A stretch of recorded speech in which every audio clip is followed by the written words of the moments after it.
কোরআনের সাথে যারা করবে দ্বন্দ্ব তাদের সাথে কবু হবে না আপোষ হবে।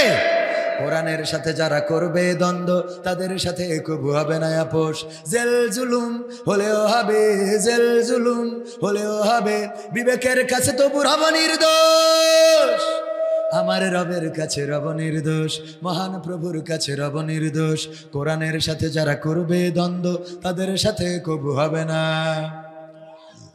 কোরআনের কথা যারা বলে যায় আজ তাদের দমাতে কত ফন্দি, কাউকে ধরে নিয়ে দিয়েছে ফাঁসি, কাউকে রেখেছিল বন্দি। কোরআনের কথা যারা বলে যায় আজ তাদের দমাতে কত ফন্দি, কাউকে ধরে নিয়ে দিয়েছে ফাঁসি, কাউকে রেখেছিল বন্দি। হক কথা বললেই জ্বলে যায় গাব, কোরআনের কথা সইতে পারে না। হক কথা বললেই জ্বলে যায় গাব, কোরআনের কথা সইতে পারে না। জানি না তাদের আমাদের পরে কেন এত আক্রোশ, ঠিক না বেঠে? জেল জুলুম হলেও হবে, জেল জুলুম হলেও হবে, বিবেকের কাছে তবু রব নির্দোষ। আমার রবের কাছে রব নির্দোষ, মহান প্রভুর কাছে রব নির্দোষ। কোরআনের সাথে যারা করবে দ্বন্দ্ব তাদের সাথে কবু হবে না। কোরআনের কথা আজ বলতে গেলে আসছে বাধা কত ভাবে, কোরআন প্রেমিকেরা হাতে রেখে হাত সামনে এগিয়ে যাবে। দিনের কথা আজ বলতে গেলে আসছে বাধা কত ভাবে, কোরআন প্রেমিকেরা হাতে রেখে হাত সামনে এগিয়ে যাবে। হক কথা বলতে করি না কো ভাই, জীবনের বিনিময়ে আনব বিজয়। হক কথা বলতে করি না কো ভাই, জীবনের বিনিময়ে আনব বিজয়। বুকে আছে শক্তি, অন্তরে আছে সাহস। সাহস কি আছে? যদি আবার ময়দানে আসতে হয়, যদি আবার রাজপথে দাঁড়াতে হয়, যদি আবার আন্দোলন করতে হয়, যদি আবার এই দেশের স্বাধীনতা সার্বভৌমত্ব রক্ষা, যদি আমাদের গণবিপ্লব, আমাদের জুলাই বিপ্লবকে রক্ষা করার জন্য, আল্লাহর জমিনে আল্লাহর দিন কায়েম করার জন্য যদি আন্দোলনের ডাক দেয়, সেই আন্দোলনে সাড়া দিয়ে রাজপথে থাকতে রাজি কারা কারা দেখতে চাই?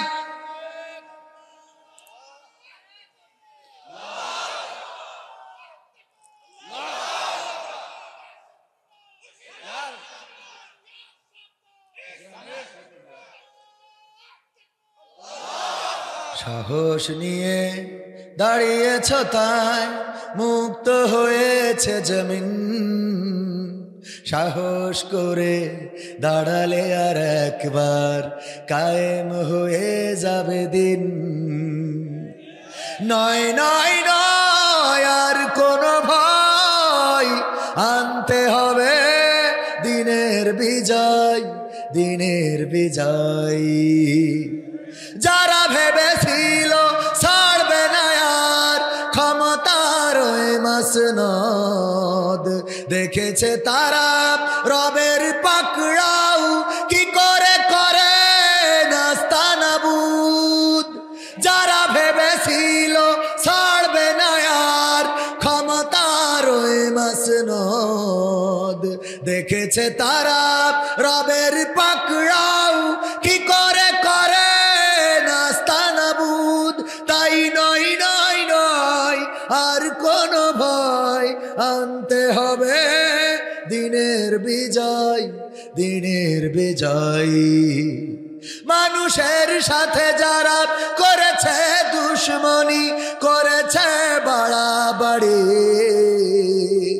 দেশের বুকে তাদের হয়নি তো জায়গা, যেতে হলো মামার বাড়ি। মানুষের সাথে যারা করেছে দুশ্মনী, করেছে বাড়াবাড়ি, দেশের বুকে তাদের হয়নি তো জায়গা, যেতে হলো মামার বাড়ি। তাই নয় নয় নয় আর কোনো ভয়, আনতে হবে দিনের বিজয়, দিনের বিজয়। কাবা রক্ষাই যেই মহারব পাঠিয়েছিলেন আবাবিল, আজও তিনি দয়াময় তেমনি আছে, বদলেনি তো এক দিল। কাবা রক্ষাই যেই মহারব পাঠিয়েছিলেন আবাবিল। আজ তিনি দয়াময় তেমনই আছে, বদলেনি তো এক দিল। তাই নয় নয় নয় আর কোনো ভয়, আনতে হবে দিনের বিজয়, দিনের বিজয়। সাহস নিয়ে দাঁড়িয়েছ তাই মুক্ত হয়েছে জমিন, সাহস করে দাঁড়ালে আর একবার কায়েম হয়ে যাবে দিন। ঠিক না বেঠে? জনগণ এই বাংলাদেশে সুশাসন চায়, জনগণ এই বাংলাদেশে মানুষের অধিকার চায়, জনগণ এই বাংলাদেশে কথা বলার স্বাধীনতা চায়, জনগণ এই বাংলাদেশে তার ন্যায্য প্রাপ্য বুঝে নিতে চায়, জনগণ বাংলাদেশের মানচিত্রের রক্ষাকারী যারা তাদেরকে চায়। জনগণ আর দাদার দেশের প্রেসক্রিপশনে বাংলাদেশ চলবে এটা চাই না। জনগণ আর সীমান্তে কোনো হত্যা হতে দিতে চাই না। জনগণ আর ধর্ষণ করে সেঞ্চুরি করে উল্লাস করবে এটা হতে দিতে চাই না। জনগণ আর বিশ্বজিতের মতো কোন হিন্দুকে শিবির বলে কুপিয়ে কুপিয়ে হত্যা করবে এটা হতে দিতে চাই না। জনগণ আর কোন মন্দিরে হামলা হবে এটা হতে দিতে চাই না। জনগণ এই বাংলাদেশে সুশাসন চায়, সব ধর্মের মানুষ তার স্বাধীনতা নিয়ে বসবাস করবে, এটা যারা দিতে পারবে তাদেরকেই জনগণ নির্বাচিত করবে। কথা কি ক্লিয়ার? আর এই ক্লিয়ার কথা, এতে যদি কেউ মনে করেন জামাতের পক্ষে তাইলে এটা জামাতের পক্ষে, যদি মনে করেন এটা আওয়ামী লীগের পক্ষে এই বক্তব্য আওয়ামী লীগের পক্ষে, যদি মনে করেন এটা বিএনপির পক্ষে তবে এটা বিএনপির পক্ষে। কারণ আমরা কারোর পক্ষে নই, আমরা আল্লাহর পক্ষে। কার পক্ষে? আল্লাহর পক্ষে। আমরা যারা আছি আমরা কেউ চেয়ারে বসতে চাই না, চেয়ারে কোরআনকে বসাতে চাই। চেয়ারে কি বসাতে চায়? আল্লাহর কোরআন দিয়ে এই দেশ চলবে। আল্লাহর কোরআনের আইন যদি কায়েম হয়ে যায় এই দেশে চুরি বন্ধ হবে, ছিনতাই বন্ধ হবে, খুন বন্ধ হবে, গুম বন্ধ হবে। এই কাজ যদি বিএনপি দায়িত্ব নেয় আমরা বিএনপির লোক। কথা কয় না? এই দায়িত্ব যদি বিএনপি নেয় আমরা বিএনপির লোক। এই দায়িত্ব যদি আওয়ামী লীগ নেয় আমরা আওয়ামী লীগের লোক। এই দায়িত্ব যদি জামাত নেয় জামাতের লোক। এই দায়িত্ব যদি হেফাজত নেয় হেফাজতের লোক। কিন্তু এর বাইরে যদি জামাতে ইসলাম চলে তাহলে জামাতে ইসলামের কোন নেতাকেও সংসদ তো দূরের কথা সংসারও করতে দেব। ঠিক না বেঠে? কারণ জামাত করবা আবার কোরআনের বিরুদ্ধে কথা বলবা, ফাঁকামো পাইছে। কথা ঠিক আছে তো বাজার? কোন দলের, অনেকেই মনে করে মনে দলের কথা বলে, কোন দলের কথা না। আল্লাহ বলেছে পবিত্র কোরআনের সূরা সফের আয়াত তেলাওয়াত করেছি কয়টা? আল্লাহ বলছেন ইউরিদুনা লিইউতফিউ নূরাল্লাহি বিআফওয়াহিহিম আল্লাহু মুতিম্মু নূরিহি ওয়ালাউ কারিহাল। ওরা চায় মুখের ফু দিয়ে ইসলামের আলোকে নির্বাপিত করে দেবে, কিন্তু আল্লাহ রাব্বুল আলামিন চান তার দ্বীনের আলোকে প্রজ্বলিত করে রাখবে, যতই তাদের বুকের মধ্যে জ্বালাপোড়া হোক না কেন। কথাটা কার? সংবিধানে রাষ্ট্র ধর্ম ইসলাম আছে বলে তোমার কেন জ্বলে রে বন্ধু, তোমার কেন জ্বলি। এক সাংবাদিক বলেছে রাষ্ট্রের আবার ধর্ম কিসের? রাষ্ট্র কি নামাজ পড়ে? রাষ্ট্র কি রোজা করে? রাষ্ট্রের কি দান সদকা করতে হয়? রাষ্ট্রের আবার ধর্ম কিসের? আমরাও বলি রাষ্ট্রের যেহেতু ধর্ম দরকার হয় না তো রাষ্ট্রের আবার সংবিধান লাগে কেন? কথা কয় না?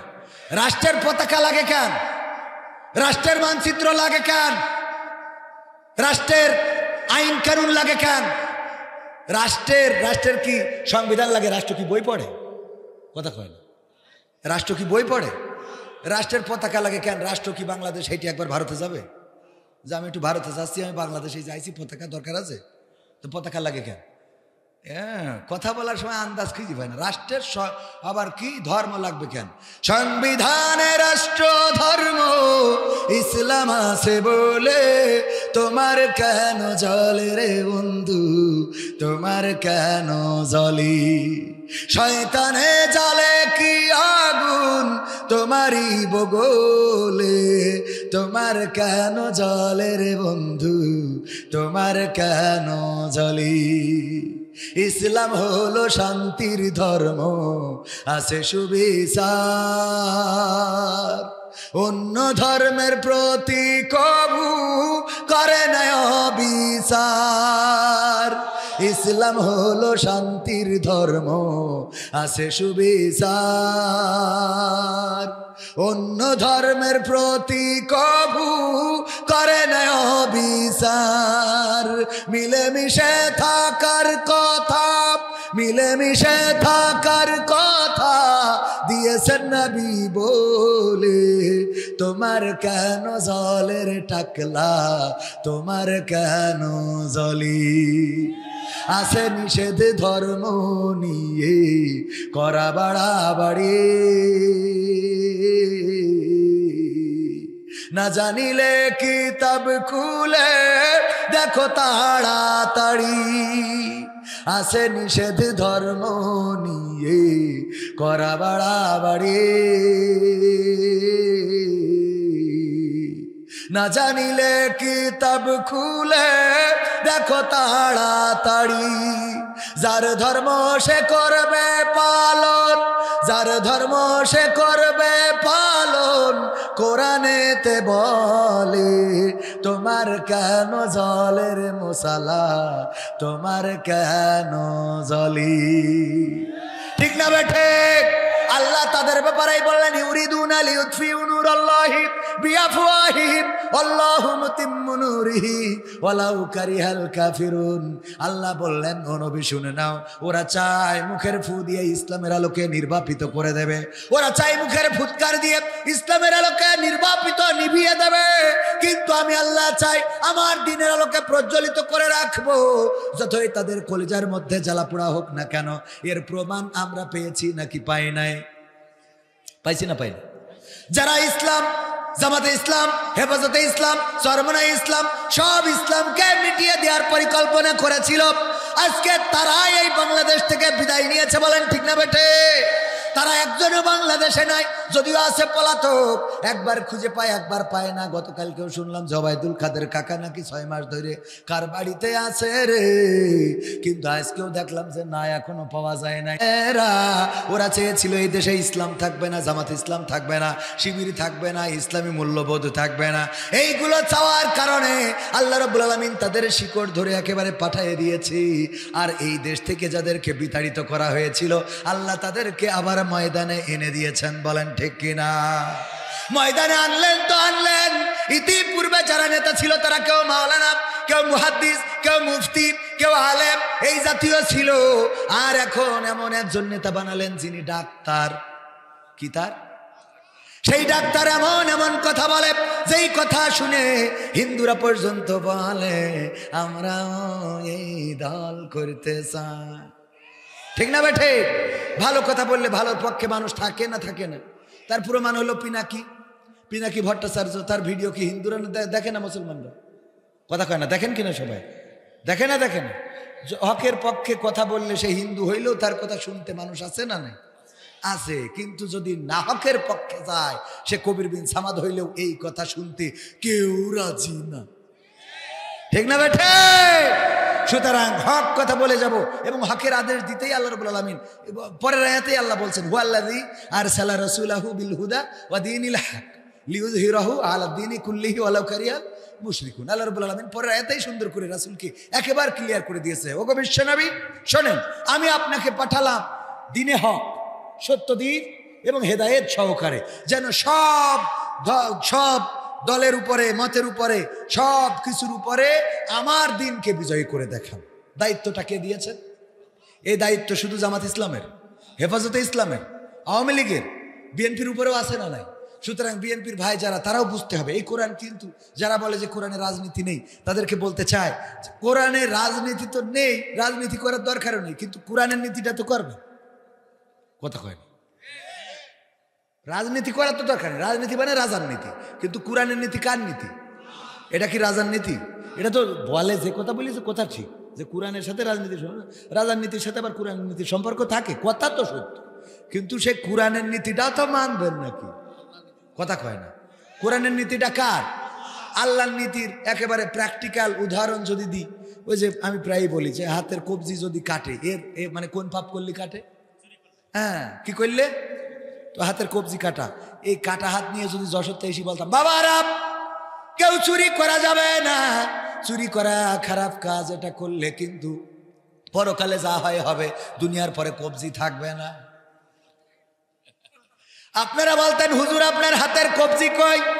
আমি বলতাম আমাদের আখ লাগাইছিল আব্বা, আখ কুইশাল গ্যান্ডারি যাই বলেন আপনারা, এটা লাগানোর পরে আব্বা মেশিন এনেছিল মাড়াই করার জন্য, রস বানানোর জন্য। আমি ওই আখের মেশিনের মধ্যে আখ ঢুকাচ্ছিলাম, ঢুকাতে ঢুকাতে হঠাৎ করে আমার হাতটাও ঢুকে গেছিল, ঢুকার পরে হাতও রস হয়ে গুড় হয়ে পাটালি হয়ে গেছে। আপনারা বলতেন হুজুর যাই বলেন তাই বলেন, আপনি কিন্তু যশোরের চোর ছিলেন, ঠিক না বে ঠিক? বলতো না বলতো না? তাহলে এই বুসা হাত দিয়ে ওয়াশ করে অন্তত খাওয়া লাগতো না। মেয়ে বিয়ে দেবেন, মেয়ে দেখার জন্য বিয়ে আসছে বাড়িতে, যদি বুসা হাত দিয়ে আগায় দিতেন হ্যান্ডশপ করার জন্য, কি বলতো বিয়ায় মুরব্বি মুরব্বি, ঠিক না বে ঠিক? মুরব্বি হবে না, হাতের কবজি যেহেতু নেই, ও যদি অন্য কোনো কারণেও হাতটা কাটা পড়তো তাও বলতো আপনি চলছে, ঠিক না বে ঠিক? এরপরে আরো তো আছে, মসজিদের ইমাম এই কাজ করে ফেলেছে, তারা ইমামতি চলতো কোথাও, ধরেন চুরি করে ফেলে না, শয়তান ওয়াসওয়াসায় পড়ে কিনা, তো করে ফেললো, হাতের কবজি নাই। এই যে সভাপতি মাহফিলে, ওনা যদি এনে কবজি না থাকতো, তো এনে এই হাতের কবজি ছাড়া উনি বসে থাকতেন, আপনারা বলতেন চোর একটা সভাপতি বানাই, ঠিক না বেঠে? এক হাত কাটায় পুরো দেশ সোজা। আপনি কি মনে করেন? এই যে ধরেন আমার অনেক সময় বলে হুজুর এই লাইলাতুল ফেব্রুয়ারি আসতেছে, 14 ফেব্রুয়ারি ভ্যালেন্টাইন্স ডে, হ্যাঁ সেন্ট ভ্যালেন্টাইন ডে, তো এই দিন একটু যুবকদের বোঝান, এই দিন যেন এইসব মানে আর কি গিয়ার না দেয়। হ্যাঁ, তো এটা একটু বোঝান। গিয়ার মানে ওই যে মোটর সাইকেল আর কি, পিছনে নিয়ে আছে না নাই, হয় পাতালে নাই হাসপাতালে, ঠিক না বেঠে? মরে তো মরে, আর একটার মেয়ে নিয়ে মরে, আছে না নাই? কত এরকম ঘটনা ঘটে, নদীর মধ্যে গিয়ার দিতে দিতে নদীর মধ্যে চালাই দিয়েছে, ও মরেছে, আর একজনের মেয়ে নিয়ে মরেছে, বিয়ে তো দূরের কথা, এখনো পর্যন্ত মিলনই হইল না। এরকম আছে না নাই? ঘটে না ঘটে না? এইগুলো করা যাবে? তো এই ওয়াজ করে কি ভালো বানাবো? আমি কই জেনা যদি করে, ধর্ষণ যদি করে, শাস্তি কি? যদি অবিবাহিত হয় 100 বেত্রাঘাত, যদি বিবাহিত হয় মাজা পর্যন্ত গাড়ি সঙ্গে স্যার। তবে যদি ধর্ষণ করে সে বিবাহিত হোক আর অবিবাহিত হোক, ধর্ষণ করলে কোথাও বোঝা গেছে তো? কুপান বোঝেন কিনা? মানে মাজা পর্যন্ত গাড়ি ইট মিট মারি একেবারে শেষ করে দেবে। হ্যাঁ, তো এইটা যদি এখানে করা হয়, ধরেন কবির বিন সামাদ এই অপরাধে অপরাধী, হুজুরির বলে লাভ নেই, হুজুরে কাজ করবে না। তো যদি এই অপরাধে অপরাধী কবির বিন সামাদ হয়, মাজা পর্যন্ত গাড়ি এইভাবে পোস্টার করা হবে, যে ছবি দেখছেন না, এখানে লেখা হবে সঙ্গে স্যার করা হবে হযরত মাওলানা মুহাম্মদ কবির বিন সামাদকে। কে সবাই দেখার জন্য আসবেন, দলে দলে যোগদান করিয়া দোজাহানের শাস্তিটা দেখি যাবেন। তো এখন এই যে প্রচার দেখে সবাই আসবে না, দেখে দেখার জন্য আসবে, সবাই আসবে। আসার পরে এই মিডিয়া থাকবে, ক্যামেরা, এই যে এতগুলো ইউটিউব সব, এই যে মোবাইল এক একটা স্ট্যান্ডে 3টে 4টে করে, আরে বাবা, ক্যামেরাও 3-4টে করে, আলহামদুলিল্লাহ প্রযুক্তি বেড়েছে। আগে এক স্ট্যান্ডে একটাই লাগাতে পারতেন, এখন এক স্ট্যান্ডে 3টে 4টে 5টা একসাথে লাগে, দেখেছেন খেয়াল করে? আলহামদুলিল্লাহ প্রযুক্তি বাড়ছে। তো এই মাজা পর্যন্ত গাড়বে, এরা সব ভিডিও করবে, করে কবির বিন সামাদের কিভাবে কুপানো হয়েছিল ওইটা যখন মিডিয়ায় দিয়ে দেবে, ইউটিউব ফেসবুকে ভাইরাল হবে, এটা দেখার পরে লাইলাতুল ফেব্রুয়ারিতে এই যুবকদের ঘুম ভাঙানো যাবে, ওদের মাইরি ফেললেও উঠবে না। আমি অসুস্থ, আমি কে অসুস্থ, যদি বলে যে আজকে তুমি যদি না আসো তাহলে আমি কিন্তু কি চেয়ারম্যান এই গোলাম রব্বানী চৌধুরী চেয়ারম্যানের ছেলের সাথে লাইন মারবো, তো যার মনে চাই তার সাথে মারা, আমি নেই, ঠিক না বে ঠিক? কারণ যা দেখেছি মাজা পর্যন্ত গাইডি যেভাবে কুপান জুড়েছে, এইটা একটা করেন, একটা বেশি করার দরকার নেই, কয়টা খুন হচ্ছে না এখানে সেখানে, একটা খুনের বদলে একটা খুন করেন, দেখেন খুন হয় কিনা। যে খুন করি জোর ধরি জনসমক্ষে দেন, কপান করি আলাদা করে দেন, দেখেন এটা কারাই। হয়তো অল্প কিছু জীবন যাবে, কিন্তু লং টাইম আর জীবন যাবে, লং টাইম আর জীবন যাবে, কিছু তো সহ্য করতে হবে। অনেকেই কয় এটা খুব নিষ্ঠুর, আরে বাবা 3 সাইডে হাত কাটলেই সব চুরি বন্ধ হয়ে যাবে, তো 3 সাইডে তো অন্তত কাটতে হবে নাকি? বলছে দুলে ভাই এই ওষুধ কিরাম ওষুধ দিচ্ছেন ডাক্তার, আপনি কিরাম ডাক্তার, জ্বর আসছে যাচ্ছে ছেড়ে দিচ্ছে, আবার আসছে ছেড়ে দিচ্ছে, আবার আসছে। তা বলছে বাবু রে, জ্বর আসবে যাবে, আসবে যাবে, আসবে যাবে, যাওয়া আসা করতে করতে এক ফাঁকে ক্লান্ত হই চলে যাবে আর আসবে না, চলে যাবে আর ডাক্তারের চিকিৎসা ঠিক আছে কিনা। তো এই জন্যে কিছু কাজ আছে, খাত কাটা পড়বে, মানুষের ধর কাটা পড়বে, নির্যাতন হবে, কিছু আইন কানুন এই হতি হতি 2-4-5টা হতি হতি দেখবেন আর কিছুই হবে না। কথা বোঝেননি? এইগুলোর দরকার আছে না নাই? আল্লাহর নবী যুদ্ধের জন্য ডাক দিলেন, বললেন ও আমার সাহাবীরা যুদ্ধের জন্য প্রস্তুতি নাও, আমার পালক পুত্র জায়েদ তুমি কোথায়? জায়েদ বলল হুজুর আমি হাজির আছি। আল্লাহর নবী বললেন জায়েদ বিদায় আদায় নিয়ে নাও, আজকের যুদ্ধের মুতার যুদ্ধের সেনাপতি তুমি, তোমার আজকে নেতৃত্ব দিতে হবে। তারপরে বললেন আবু জাফর তুমি কোথায়? আবু জাফর বিন আবু তালিব বললেন যে হুজুর আমি হাজির আছি। বলল আবু জাফর জায়েদ যদি শহীদ হয়ে যায় তাহলে সেনাপতির দায়িত্ব তোমার উপরে, তুমি নেতৃত্ব দেবে, তুমি এই যুদ্ধের নেতৃত্ব দেবে। তারপরে বললেন আব্দুল্লাহ বিন রওহা তুমি কোথায়?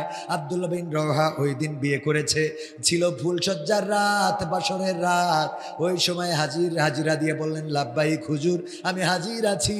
আল্লাহ রাসূল বললেন ওগো আব্দুল্লাহ বিন রওহা তোমার যুদ্ধের নেতৃত্ব দিতে হবে। যদি জাফর এবং জায়েদ শহীদ হয়ে যায়, ওনারা দুইজন যদি শহীদ হয়ে যায় তাহলে তুমি যুদ্ধের সেনাপতির দায়িত্ব নিয়ে দায়িত্ব পালন করবে। তারপরে শুনে নাও যদি আব্দুল্লাহ বিন রওহা তুমি শহীদ হয়ে যাও, ওগো আমার সাহাবীরা তোমরা যাকে যোগ্য মনে করো তারাই যুদ্ধের সেনাপতির দায়িত্ব নিয়ে যাকে যোগ্য মনে করবা তাকে তার নেতৃত্ব দিয়ে দিবা, তার নেতৃত্বে আজকের মুতার প্রান্তরে যুদ্ধ করবা, বিজয় ছিনিয়ে আনতে হবে। আল্লাহর নবী এই দায়িত্ব দেওয়ার পরে বললেন যাও পরিবার থেকে বিদায় নিয়ে আসো। জায়েদ বললেন ওগো বিশ্বনবী আপনি আমার পিতা, আর মা আয়েশা রাদিয়াল্লাহু তাআলা আনহা তিনি ঘর থেকে শুনেছেন আপনি আদেশ করেছেন। জায়েদ রাদিয়াল্লাহু তাআলা আনহু বললেন আপনারা তো বিদায় দিয়েছেন, আর নতুন করে কার কাছে যাব? আবু জাফর চলে গেলেন বাড়িতে, স্ত্রীকে বললেন ওগো স্ত্রী বিদায় দাও, যুদ্ধের ময়দানে যায়, হয়তো আর দেখা হবে না, আর ফেরা হবে না, তোমার দায়িত্ব পালনে যদি আমার কোনো ত্রুটি থাকে ক্ষমা করে দিও, সন্তানদেরকে দিনের পথে লালন পালন করবা, বড় করবা, আল্লাহ ও তার রাসূলের পথে তাদেরকে বড় করে তুলবা। এই দায়িত্ব দিয়ে যখন চলে যাচ্ছেন স্ত্রী বললেন ওগো আমার স্বামী আমি একটু ফরিয়াদ করব, তুমি আমার সাথে দুখানা হাত তোলো। স্ত্রী ফরিয়াদ করলো ওগো আল্লাহ যুদ্ধের ময়দানে তো কত সেনা যায়, সেনাপতি যায়, আজকে আমার স্বামীকে যুদ্ধের ময়দানে সেনাপতি করেছি, আমার কোনো আপত্তি নাই, কিন্তু আল্লাহ তোমার কাছে চাই তুমি আমার স্বামীকে যুদ্ধের ময়দান থেকে গাজী বানাই আমার কোলে ফিরাইয়ে দিও। আল্লাহর নবীর সাহাবী আবু জাফর বললেন ওগো আমার স্ত্রী তুমি উল্টা দোয়া করো না, তোমার দোয়াটা আল্লাহ কবুল করবেন না, কারণ বিশ্ব নবী আমার দায়িত্ব দিয়েছেন মাঝখানে, আমার আগে একজন আছেন পরে একজন আছেন, আজকের যুদ্ধের ময়দানে আমি শহীদ হয়ে যাব, এটা অন্তত নিশ্চিত করে বলা যেতে পারে ইনশাআল্লাহ। সুতরাং আজকে তোমার এই দোয়া আল্লাহ শুনবেন না, বরং বিদায় দাও, চলে যায়, বিদায় নিয়ে চলে যাচ্ছেন। সন্তানেরা কাঁদে, স্ত্রী কাঁদে, পিছন দিকে একবারও ফিরে তাকান নাই। আব্দুল্লাহ বিন রওহা চলে গেলেন স্ত্রীর কাছে, বললেন স্ত্রী তোমারে বিয়ে করে এনেছি, আজকে ছিল বাসরের রাত, ফুলসজ্জার রাত, তোমার এই ফুলসজ্জার রাতে তোমার দায়িত্ব পালন করতে পারলাম না, বিশ্বনবী যুদ্ধের সেনাপতি করেছেন, আমি শহীদ হওয়ার হয়তো সুযোগ পাবো না, আজকেই সেই মোক্ষম সুযোগটা এসে গেছে, ওগো আমার স্ত্রী চললাম যুদ্ধের ময়দানে দোয়া করো, যদি পরকালে আল্লাহ দেখা করান জান্নাতে দেখা হবে। স্ত্রী বললেন ওগো আমার স্বামী তোমাকে ভালো করে এখনো দেখি নাই, তোমার চেহারাটা কেমন আমি এখনো দেখি নাই, তোমার চেহারাটা আমার অন্তরের মধ্যে ছবিটা গাঁথা নাই, ওগো আব্দুল্লাহ বিন রওহা যদি একটু ঘরে আসতে তোমার চেহারাটা আমি সুন্দর করে একটু দেখে রাখতাম, আমার অন্তরের মধ্যে একটা ছবি তুলে রাখতাম, ওগো আমার স্বামী একটু কি ঘরের ভিতরে আসা যাবে, আমি তোমারে একটু দেখতে চাই। ওগো আমার যুবকেরা শুনে নাও, আব্দুল্লাহ বিন রওহা বললেন ওগো আমার বিবি গো আমি যদি ঘরে যাই আর তোমাকে দেখার পরে যদি কোনো লালসা তৈরি হয়ে যায়, তোমাকে দেখার পরে যদি কোনো দুর্বলতা তৈরি হয়ে যায়, আর আমার যুদ্ধের ময়দানে যাইতে যদি দেরি হয়ে যায়, তবে রাসূলের নির্দেশ এটা প্রত্যাখ্যাত হয়ে যাবে, রাসূলের নির্দেশ অমান্য করা হয়ে যাবে, সুতরাং আমি ঘরে ঢুকতে চাই না। যদি তুমি ধৈর্য ধরে ঈমান আমল আকীদা ঠিক রাখতে পারো তাইলে পরকালে আল্লাহ জান্নাতে তোমার আমার পরিচয় করিয়ে দিবেন।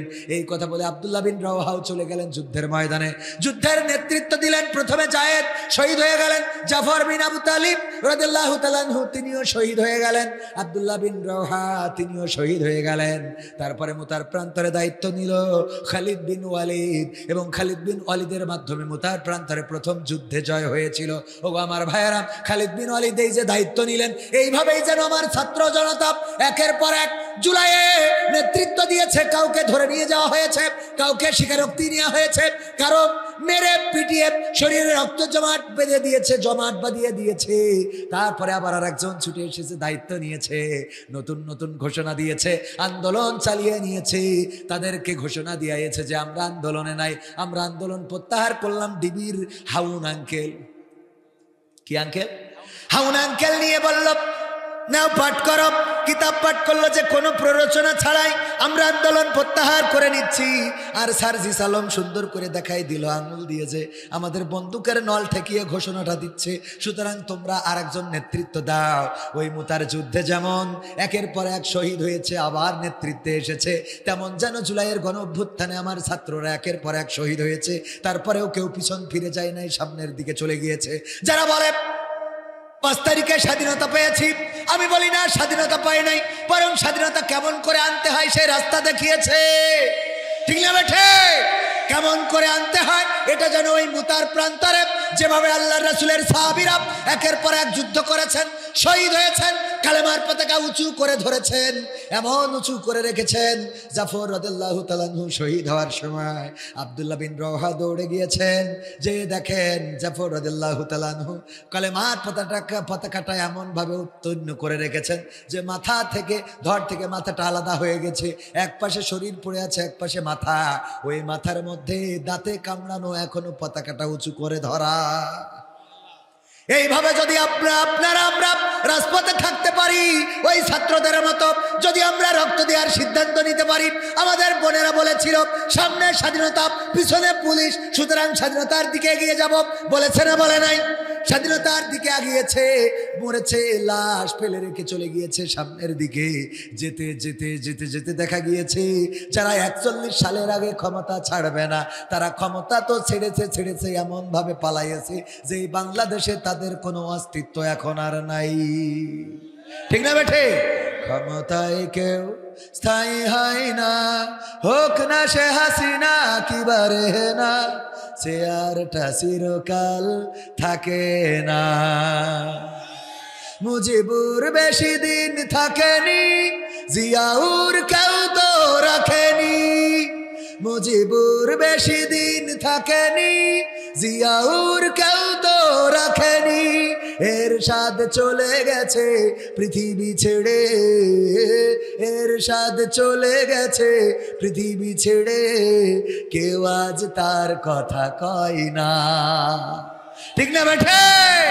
ক্ষমতায় কেউ স্থায়ী হয় না, হোক না সে হাসিনা কিবারে না, চেয়ারটা চিরকাল থাকে না। হাসিনা ক্ষমতা ধরে রাখতে আয়না ঘর বানিয়েছিল, জনগণের রোশানলে দাদার দেশে পালিয়ে গেল। হাসিনা ক্ষমতা ধরে রাখতে আয়না ঘর বানিয়েছিল, জনগণের রোশানলে দাদার দেশে পালিয়ে গেল। ডিবি হারুনের পাশে আর, ডিবি হারুনের পাশে আর পরিমণিদের দেখা যায় না। ক্ষমতায় কেউ স্থায়ী হয় না, হোক না সে হাসিনা কিবারে না, চেয়ারটা চিরকাল থাকে না। ঠিক না বেঠে? এই সিয়ামের ইতিহাস জানি, নমরুদের ইতিহাস জানি, হামানের ইতিহাস জানি, কারুনের ইতিহাস জানি, আবু জাহেলের ইতিহাস জানি, আব্রাহার ইতিহাস জানি, আমরা আব্দুল্লাহ বিন উবাইয়ের ইতিহাস জানি, গৌর গোবিন্দের ইতিহাস জানি। আমরা এই বাংলার জমিনেও অনেককেই দেখেছি যারা চেয়ারটা ধরে থাকতে চেয়েছিল, স্বৈরাচারী কায়দায় ক্ষমতা গ্রহণ করেছিল। আল্লাহ রাব্বুল আলামিন একে একে বিদায় করেছেন। ইতিহাসের সবচেয়ে বড় শিক্ষা হলো যে ইতিহাস থেকে কেউ শিক্ষা নেয় না। ঠিক না বেঠে? ইতিহাস দেখে পড়ে কিন্তু শিক্ষা নেয়। কত কয় না শিক্ষা নেয়? যদি শিক্ষা নিত তাইলে বোঝা উচিত ছিল বাংলাদেশের জনগণের সাথে, বাংলাদেশের পতাকার সাথে, বাংলাদেশের মানচিত্রের সাথে গাদ্দারি করে ইতিপূর্বে টিকতে পারে নাই। পাকিস্তানি হানাদারেরা বিতাড়িত হয়েছে, ব্রিটিশরা বিতাড়িত, ইংরেজরা বিতাড়িত হয়েছে, ইতিপূর্বে যারা ক্ষমতায় ছিল তারাও বিতাড়িত হয়েছে, বর্তমানে তারাও বিতাড়িত হয়েছে। এখন যারা আছে নতুন করে যদি তারা কোনো জুলুম, কোনো অত্যাচার, নির্যাতন, অন্যায় করে তারাও টিকতে পারবে। আমরা দেখেছি খাল খনন করতেছে, 3 জন উপদেষ্টা গেছে, কয়জন? তাই ওই মেশিনের পরে আবার কার্পেট বিছাইছে, লাল গালিসা, কি গালিসা? লাল গালিসা। ওরে তোদের লাল গালিসা লাগবে কেন? আমার রাসূলের তৈরি করা ইতিহাস থেকে শিখে নাও রাষ্ট্র কেমন করে চালাতে হয়। আল্লাহর নবী এমন সাহাবী বানালেন। ইসলামের দ্বিতীয় খলিফা ওমর রাদিয়াল্লাহু তাআলা আনহুর ব্যাপারে খবর আসলো, যদি ওমর এসে কুফায় এসে বলে তাইলে আমরা কর দেব, না হইলে ভ্যাট ট্যাক্স দেব না, না হইলে। অমুসলিমরা বলল এই কুফায় ওমরকে আসতে হবে, এসে তার বলতে হবে যে এই রাষ্ট্রের জন্য ভ্যাট দাও, ট্যাক্স দাও, তা না হলে দেব না। এই কথা বলল কারা? অমুসলিমরা। কারা? গভর্নরকে জানিয়ে দিল সশরীরে যদি ওমর আসে তাইলে দেব, না হইলে দেব না। যেমন যদি এই ইউনিয়নে কেউ যায় কালেকশনের জন্য, যে চেয়ারম্যান সাহেব বলেছে এই টাকাটা দিতে, ও বলবে তোমার হাতে দেব না, চেয়ারম্যান এসে বললি দেবো, এরম বলে না? বলে না?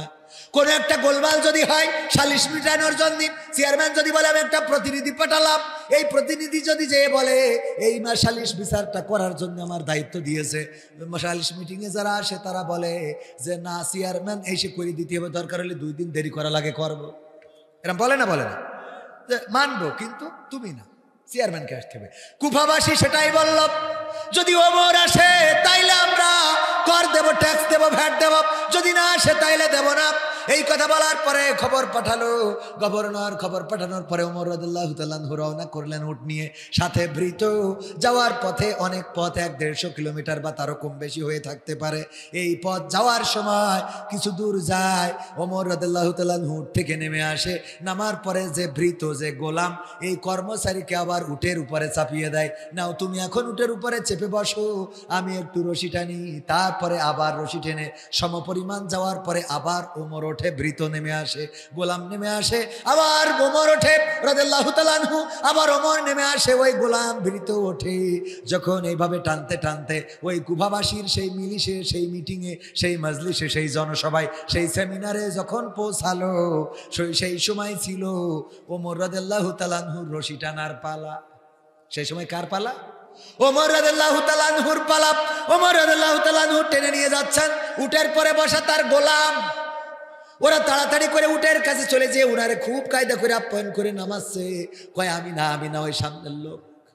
আমি না? কে? ওই সামনের লোক আমার মাঝে মাঝে ঘটে।